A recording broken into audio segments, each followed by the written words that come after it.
Muchas gracias, Fernando. Una gran charla la que nos has presentado. Seguramente va a presentar polémica, porque bueno, parece que se dibuja un panorama un poco sombrío a nivel global, pero una vez que lo has empezado a desgranar, se ha visto que no es la cosa para tanto. Como decía antes al principio, tenemos que igual comunicar un poco mejor lo que hacemos. La siguiente charla la impartirá David Yáñez. David Yáñez es veterinario, es un investigador dependiente del Consejo Superior de Investigaciones Científicas en la Estación Experimental de Zaidín, en Granada. Yáñez es un gran experto en todo lo referente a microbiota ruminal y sobre todo en la utilización de sobreproductos industriales de la industria agroalimentaria y cómo lo pueden utilizar los rumiantes, sobre todo él ha trabajado en pequeños rumiantes, pero también en vacuno,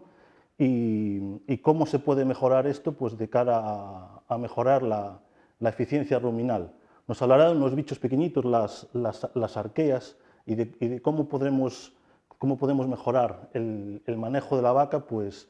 para hacerla más eficiente y disminuir los periodos improductivos. Lo que más nos achaca a nosotros,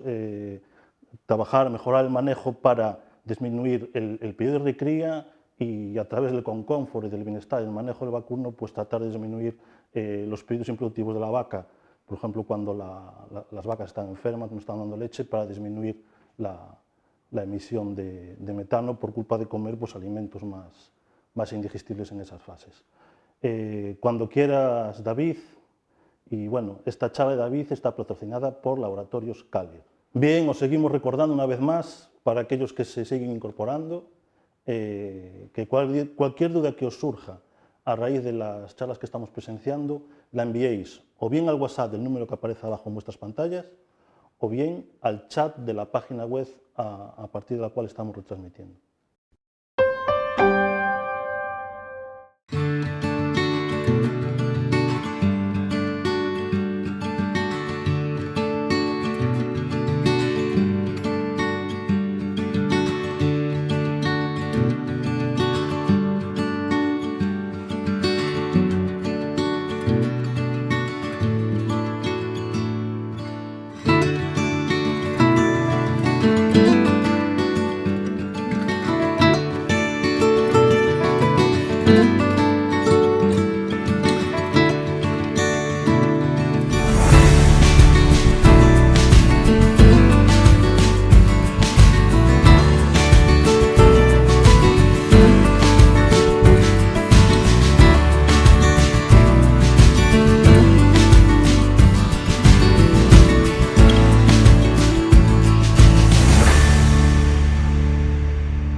Hola, buenos días a todos. Mi nombre es David Yáñez, soy investigador del CSIC en la Estación Experimental del Zaidín en Granada, en concreto en el Departamento de Nutrición Animal.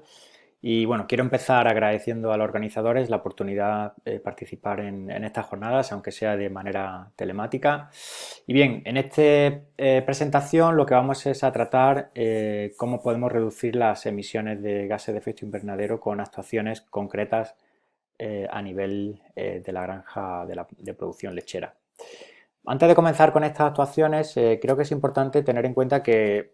al fin y al cabo lo que estamos hablando de sostenibilidad es cómo podemos sostener esta actividad y que perdure en el tiempo sin comprometer aspectos muy importantes, pero no solo el ambiental, sino también el económico y el social, que son, digamos, los tres pilares fundamentales de la sostenibilidad.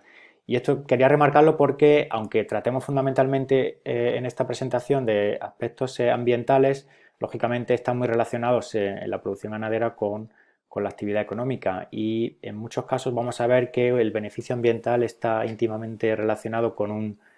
beneficio o un incremento del beneficio económico, y en otras ocasiones quizás no tanto. Por tanto, eso lo iremos comentando durante la presentación.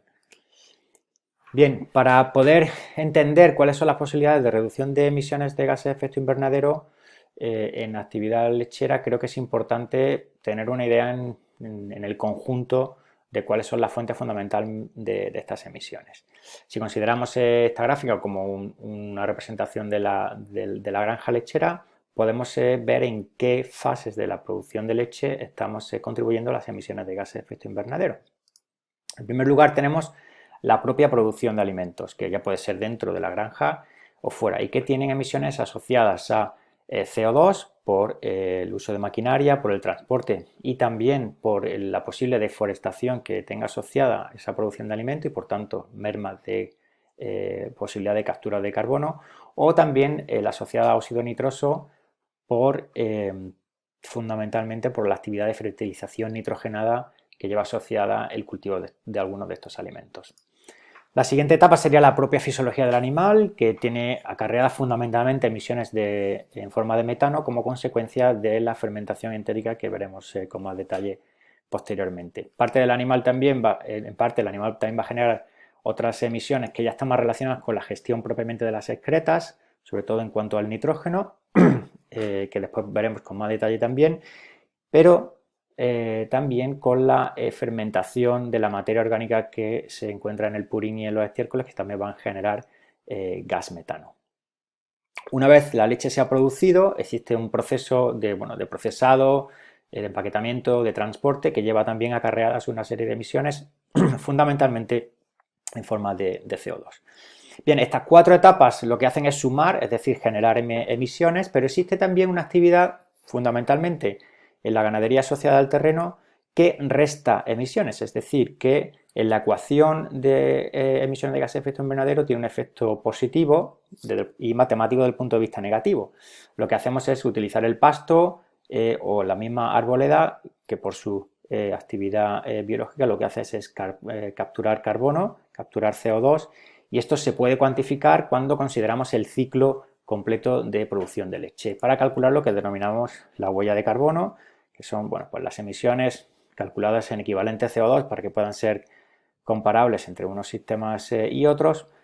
en referencia a el producto que se va a generar, que en este caso es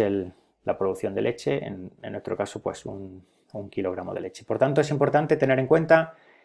cuáles son las fuentes de emisión en cada sistema para poder ver dónde podemos poner el foco para reducir esas emisiones y tener en cuenta que existen tanto emisiones positivas como negativas a la hora del cálculo de la actividad ganadera. Esto es importante porque en muchos ámbitos se considera la actividad ganadera solo como emisor de gases de efecto invernadero, pero no como potencial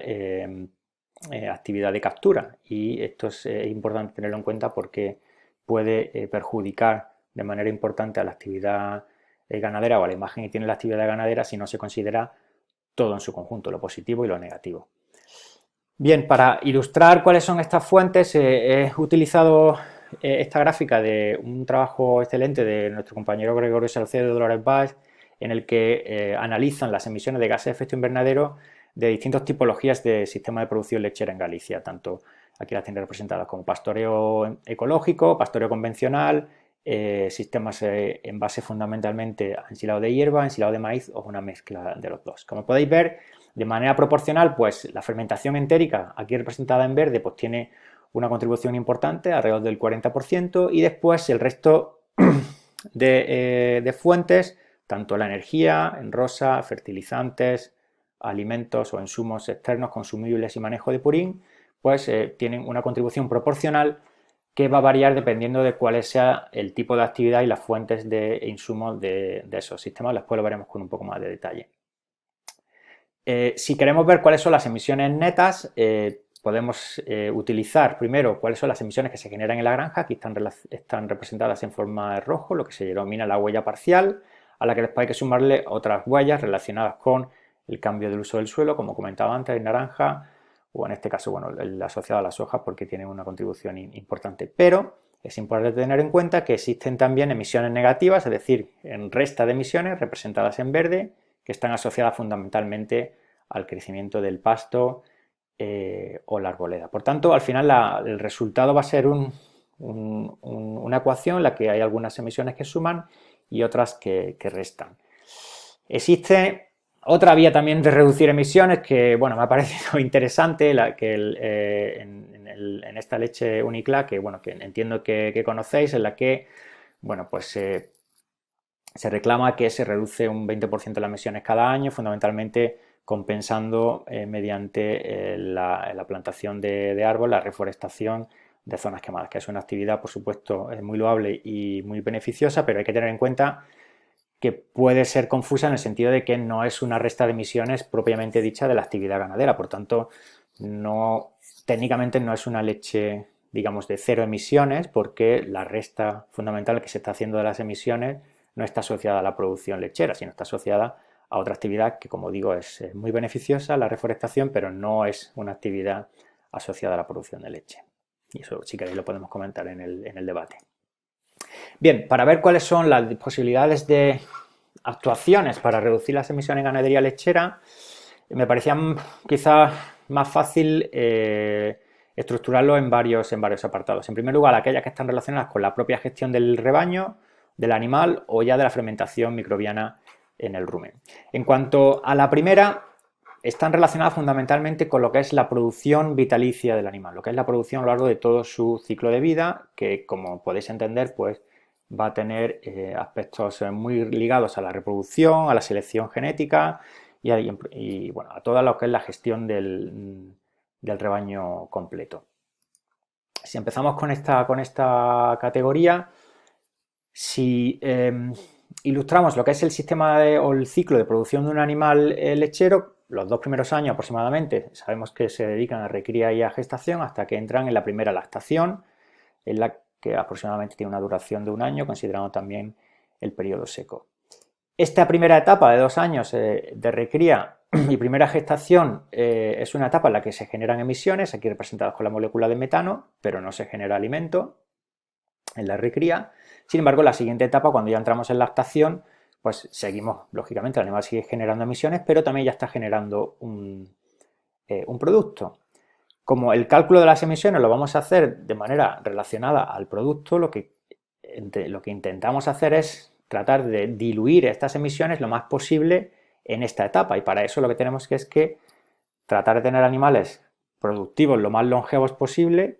para que esa emisión final sea lo menor posible en relación a la producción de leche. Y para cuantificarlo, pues un ejemplo, este es de Estados Unidos, pero bueno, es aplicable con variación en algunos números, pero el concepto es el mismo, a cualquier tipo de producción lechera. Si consideramos granjas que pueden tener un porcentaje de desvieje, aquí representado a la izquierda, entre el 25 y el 40%, considerando el menor, el óptimo, y granjas que tienen una fecha de primer parto entre 22 y 28 meses, considerando la óptima la menor, bien, la contribución que tiene esa primera fase de producción del animal, es decir, de la recría, al conjunto de las emisiones de la explotación puede ir desde menos de un 20%, que sería la situación óptima, a más de un 30%. Es decir, en explotaciones que tienen una gestión bastante deficiente en cuanto a que la primera fecha de parto es muy tardía y un porcentaje de desvieje muy alto, 1/3 de las emisiones vienen de animales que no son productivos, es que están todavía en una etapa de crecimiento. Por tanto, una gestión ideal de tanto de la primera fecha de parto como del desvieje en cuanto a que los animales sean más longevos, si son productivos, pues lógicamente va a tener un efecto importante sobre las emisiones. Para ilustrarlo con una cuantificación, en este caso en ganado lechero caprino, que es en el que hemos trabajado nosotros aquí en Granada, esto es un ejemplo de un trabajo que hemos llevado a cabo con Caprigran, con la Asociación de Productores de Raza Murciano-Granadina, que ya llevan varios años implementando un sistema de gestión de granjas en el que tienen un portal móvil en el que pueden recoger datos individuales de cada animal, que incluyen no solo productivos, madres, padres, valor genético y evaluación morfológica. Esos datos se van a procesar y el ganadero lo que va a tener después digamos, una serie de sugerencias prácticas en cuanto a qué animales debe seleccionar para la recría en base a su valor genético estimado, cuál es la selección, cuál es la fecha ideal de inseminación artificial de cada animal individual y después también la selección de lotes para producción y también el tiempo de desvieje. Lo que estamos básicamente es tratando de maximizar los periodos productivos mediante la reducción de los periodos improductivos, es decir, adelantar la primera fecha de parto y optimizar el periodo de secado. ¿Cómo funciona este sistema? Pues básicamente en función del valor biológico y de los datos que se vayan añadiendo del control lechero, el sistema lo que hace es modelizar la curva de lactación de cada animal, individual. De manera que va a tener al final un cálculo en base también a los precios de la leche y de la mano de obra en cuándo ese animal debería parar su lactación, porque a partir de ese momento ya no tiene sentido que siga produciendo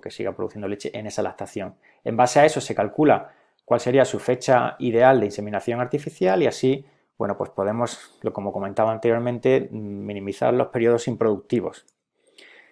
En este análisis lo que hemos visto es que, bueno, un análisis de 5 granjas, aquí las tiene representadas como la 1, la 2, la 3, la 4 y la 5,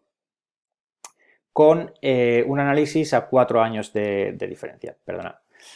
en el que hemos visto que durante estos 4 años que la diferencia fundamental ha sido la utilización o no de esta herramienta, se ha reducido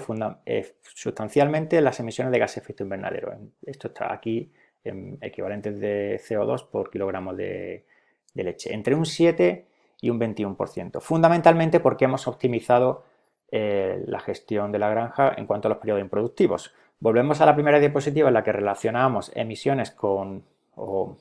sostenibilidad ambiental con sostenibilidad económica. Estas granjas han mejorado también su capacidad, digamos, de retorno porque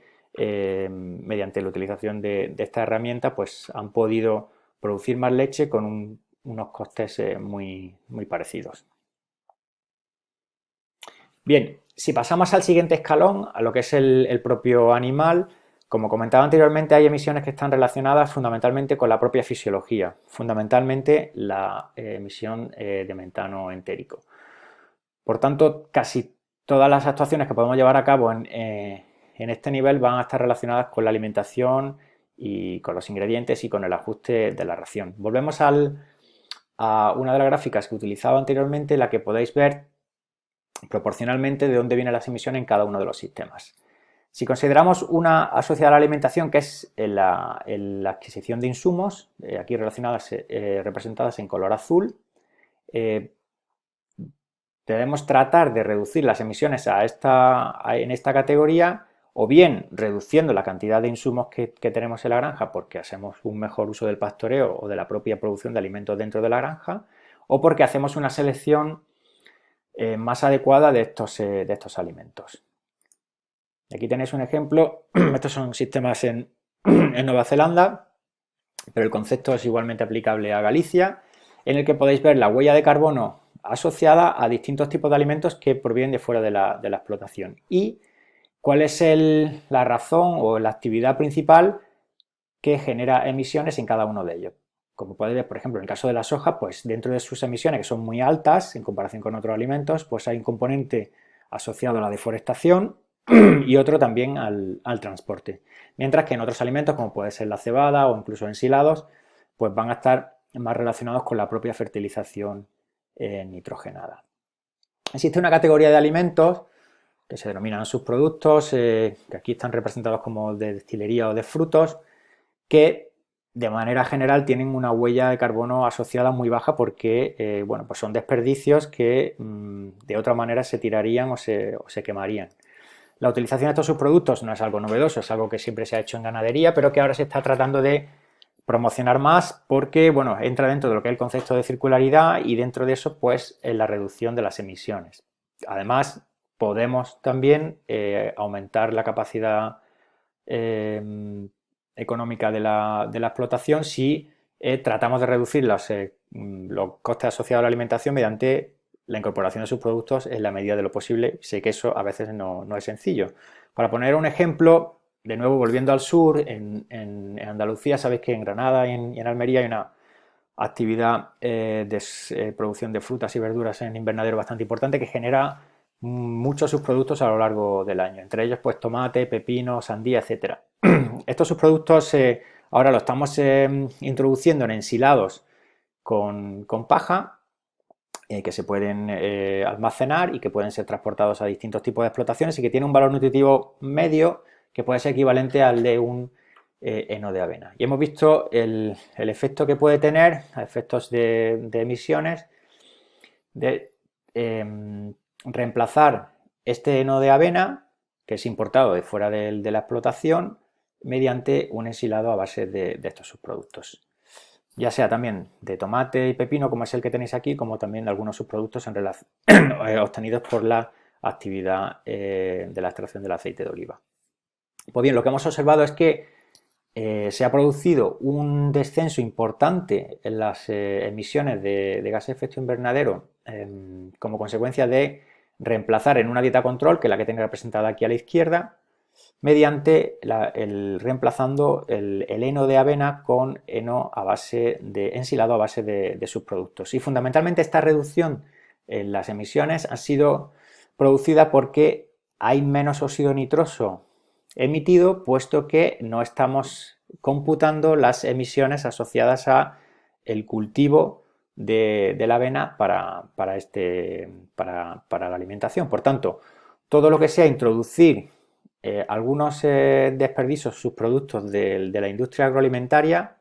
va a redundar en una reducción de las emisiones fundamentalmente asociadas a que estamos emitiendo menos óxido nitroso asociado a la fertilización nitrogenada de ese alimento que estamos sustituyendo. Y de nuevo, pues podemos también introducir un componente de beneficio económico, puesto que a lo mejor el coste de la ración en general es menor cuando utilizamos este tipo de subproductos. Bien, otro componente importante, como comentamos anteriormente, relacionado con las emisiones en el propio animal, es la digestión y la fermentación entérica. Volviendo a la gráfica anterior de los distintos sistemas de producción lechera en Galicia, en el estudio de Gregorio, podéis ver que el componente de fermentación entérica en cuanto a emisiones es importante, es alrededor del 40%. ¿Cómo podemos reducir estas emisiones? Bueno, pues fundamentalmente con la calidad de la dieta, sobre todo porque hay que tener en cuenta que esta emisión de metano representa una pérdida de energía. Si consideramos la energía bruta como la energía inicial que hay en la dieta y la energía neta, aquella energía que el animal ya puede utilizar para su propio mantenimiento, para la propia producción de leche o crecimiento, existen una serie de pasos intermedios hasta llegar a la energía neta, que fundamentalmente lo que implica son pérdidas de energía, pasando por energía digestible y metabolizable. Esos pasos básicamente son pérdidas que el animal, por su biología, pierde energía en forma de heces, de orina, pero también de metano. Esta pérdida de energía en forma de metano puede representar entre el 2 y el 12% de la energía original que existía en la dieta. Por tanto, toda la mejora que podamos implementar en los sistemas de alimentación que redunden en una reducción de la producción de metano va a tener no solo un beneficio desde el punto de vista medioambiental, sino lógicamente también un beneficio desde el punto de vista productivo. Esta pérdida de energía en forma de metano la denominamos I sub M, que es, como he comentado anteriormente, el porcentaje de energía que se pierde en forma de metano de la que inicialmente teníamos en la dieta. Eso lo podemos representar aquí en esta gráfica de la siguiente manera. Si tenéis en el eje de la axis, tenemos ese porcentaje de energía que perdemos en forma de metano, que bueno, está alrededor del 8, 4, 3, 2%, y la digestibilidad de la dieta, que la tenemos representada aquí abajo. De manera que conforme aumenta la digestibilidad, disminuye la cantidad de energía inicial de la dieta que perdemos en forma de metano. Por tanto, el objetivo principal es tratar de utilizar dietas lo más digestibles posible. Así podemos, digamos, categorizar distintos tipos de alimentos dependiendo de que tengan una digestibilidad alta, media o baja, y que por tanto pues tengan unas emisiones de metano asociadas a la fermentación entérica alta, media, baja, media o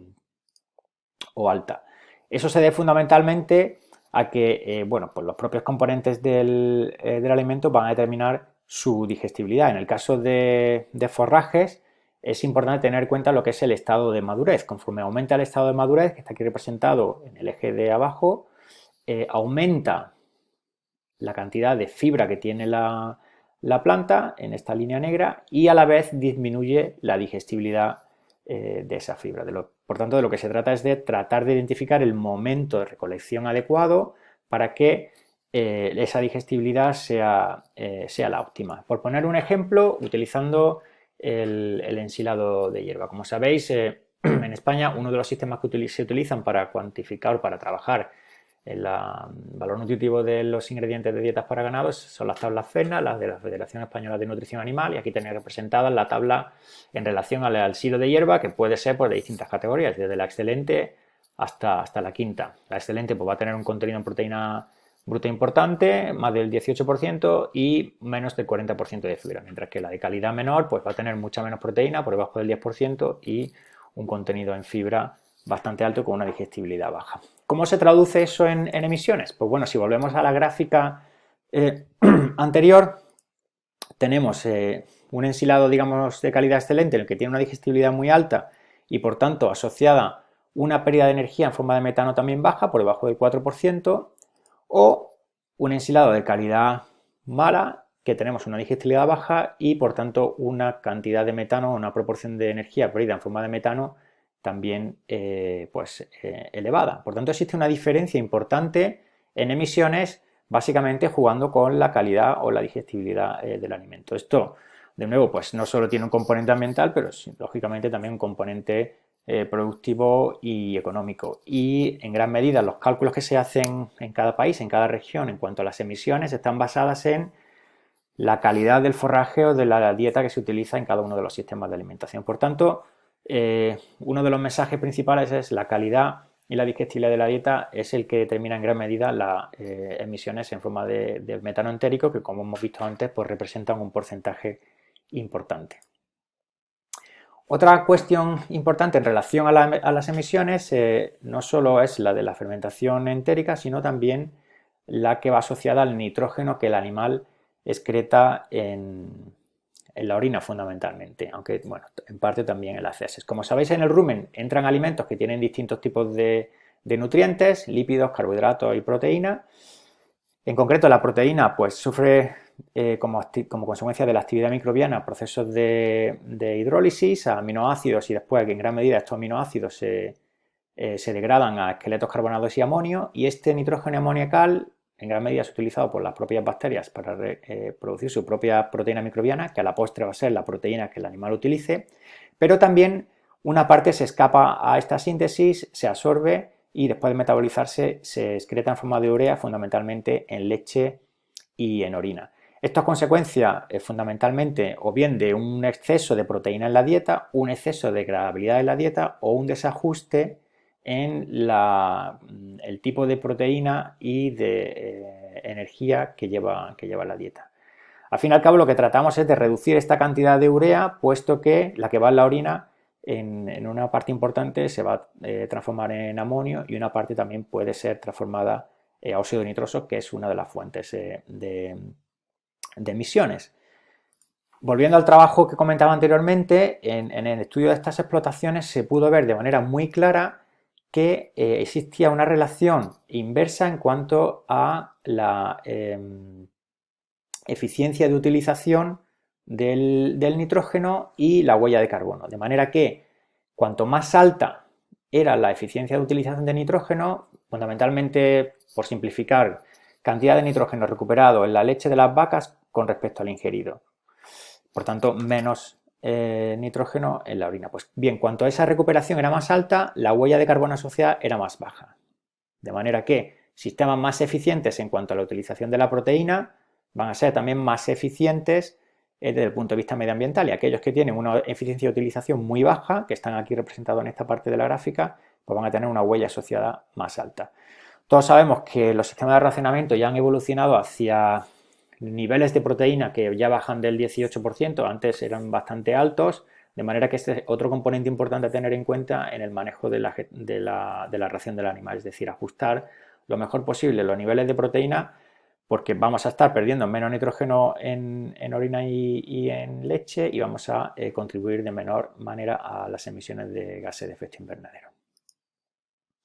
Bien, la última categoría que quería comentar con vosotros es la que está relacionada con la propia fermentación ruminal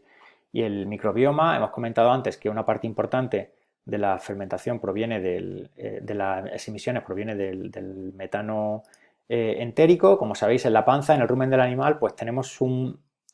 ecosistema muy complejo y diverso de microorganismos formado por bacterias, hongos, protozoos y arqueas, bueno, que finalmente lo que hacen es que el animal pueda hacer uso del material vegetal que utiliza en la dieta. Si pudiésemos abrir un agujerito en el flanco izquierdo de una vaca y con un microscopio, pues podríamos visualizar algo así. Esto es un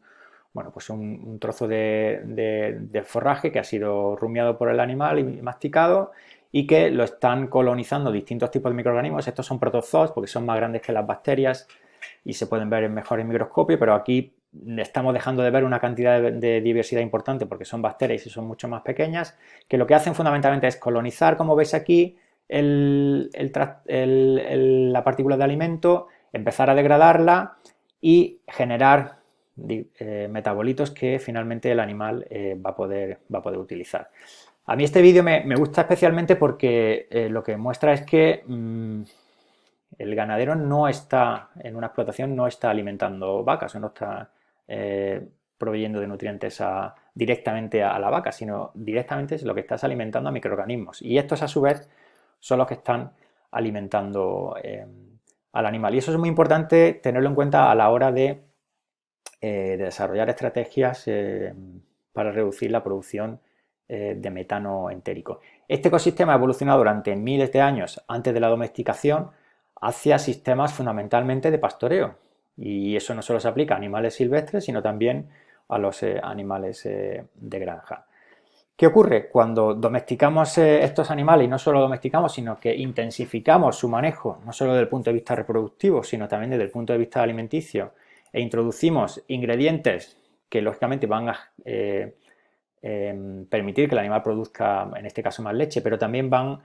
a alterar de manera importante lo que es el ecosistema en el que se desarrolla esta mezcla de microorganismos de una manera natural, cuando introducimos pues una mayor cantidad de azúcares, de almidón o una cantidad de proteína con una alta degradabilidad alta que generalmente no la va a encontrar el animal en su hábitat natural. Para tratar de, digamos, compensar este posible desequilibrio que estamos utilizando, que estamos generando como consecuencia de tener animales que son de dietas con una densidad energética y proteica alta, es importante que podamos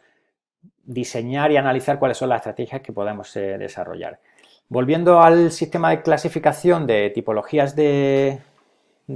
sistema de producción lechera, en el que utilizamos pastoreo y ensilado de hierba de maíz o una mezcla de ambos, podemos considerar los distintos alimentos que se utilizan de manera porcentual. Lógicamente, en el caso del pastoreo, pues este puede llegar hasta el 27 o el 30% en algunos sistemas. En el caso de los ensilados, pues es fundamentalmente ensilado. Pero lo que sí quería resaltar es que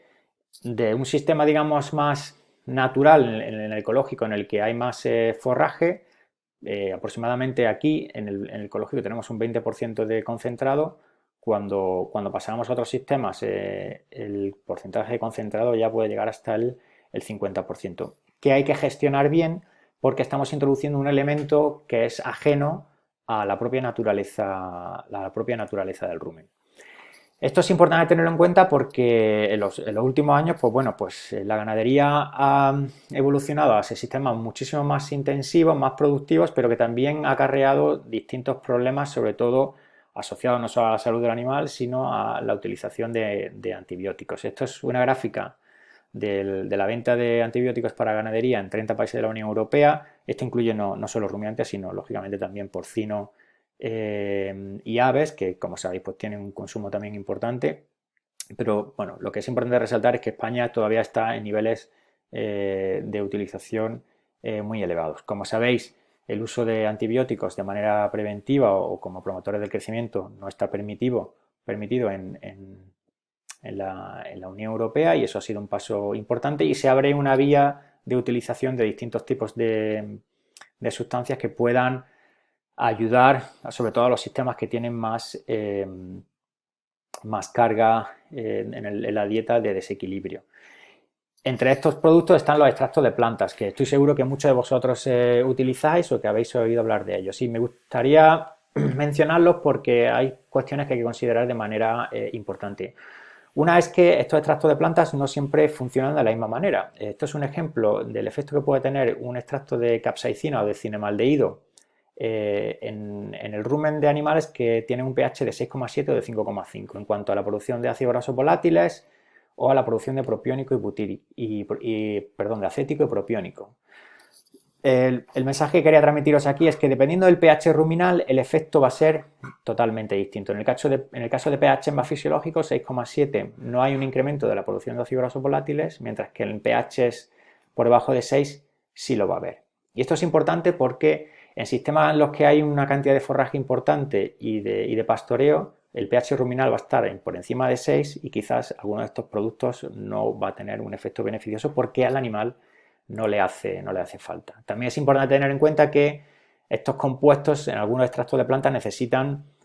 un periodo mínimo de 4 o 5 semanas para que tengan un efecto beneficioso sobre la producción de leche. Lo digo por si alguno de vosotros lo estáis testando. Pero en relación a las emisiones en concreto, esto es una tabla en la que se ve el efecto de distintos